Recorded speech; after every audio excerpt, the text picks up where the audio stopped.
സിദ്ധാർത്ഥന്റെ ദുരൂഹമരണത്തിൽ SFIക്കാരെ രക്ഷിക്കാൻ ശ്രമം നടക്കുന്നു. VD സതീശൻ.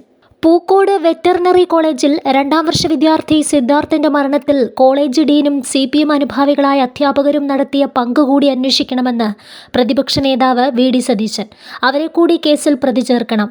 ഡീനിനെയും വാർഡനെയും മാറ്റി നിർത്തി അന്വേഷണം നടത്തണം. ഹോസ്റ്റലിന്റെ നടുമുറ്റത്ത് 130ഓളം വിദ്യാർത്ഥികളുടെ മുന്നിലിട്ട് മണിക്കൂറുകളോളം ക്രൂരമായി മർദ്ദിച്ചിട്ടും വാർഡൻ അറിഞ്ഞില്ലെന്ന് പറഞ്ഞാൽ അദ്ദേഹത്തിന് പിന്നെ എന്താണ് ജോലിയെന്നും VD സതീശൻ ചോദിച്ചു.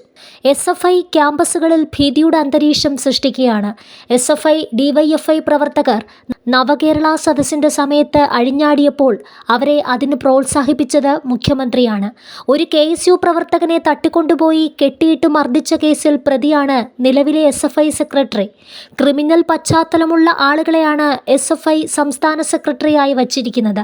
കേരളത്തിലെ ക്യാമ്പസുകളിൽ മറ്റുള്ളവർക്ക് വിദ്യാർത്ഥി രാഷ്ട്രീയ പ്രവർത്തനം നടത്താൻ പറ്റാത്ത വിധം ക്രൂരമായി മർദ്ദിക്കുകയാണ്.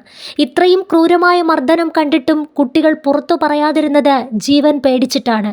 ഈ ഭീതി രക്ഷിതാക്കളിലേക്കും വ്യാപിക്കുകയാണെന്നും പ്രതിപക്ഷ നേതാവ് പറഞ്ഞു.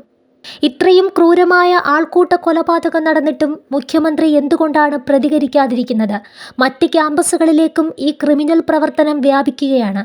അതൊതുക്കിയില്ലെങ്കിൽ വ്യാപക പ്രക്ഷോഭത്തിലേക്ക് കടക്കുമെന്നും പ്രതിപക്ഷ നേതാവ് വ്യക്തമാക്കി.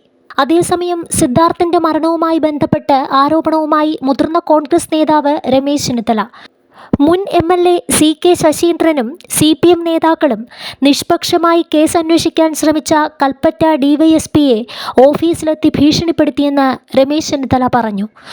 പൂക്കോട് SHO ആത്മഹത്യയാക്കി മാറ്റാൻ ശ്രമിച്ച കേസാണ് DYSP അന്വേഷിച്ചപ്പോൾ പുരോഗമനമുണ്ടായതെന്നും ചെന്നിത്തല വ്യക്തമാക്കി.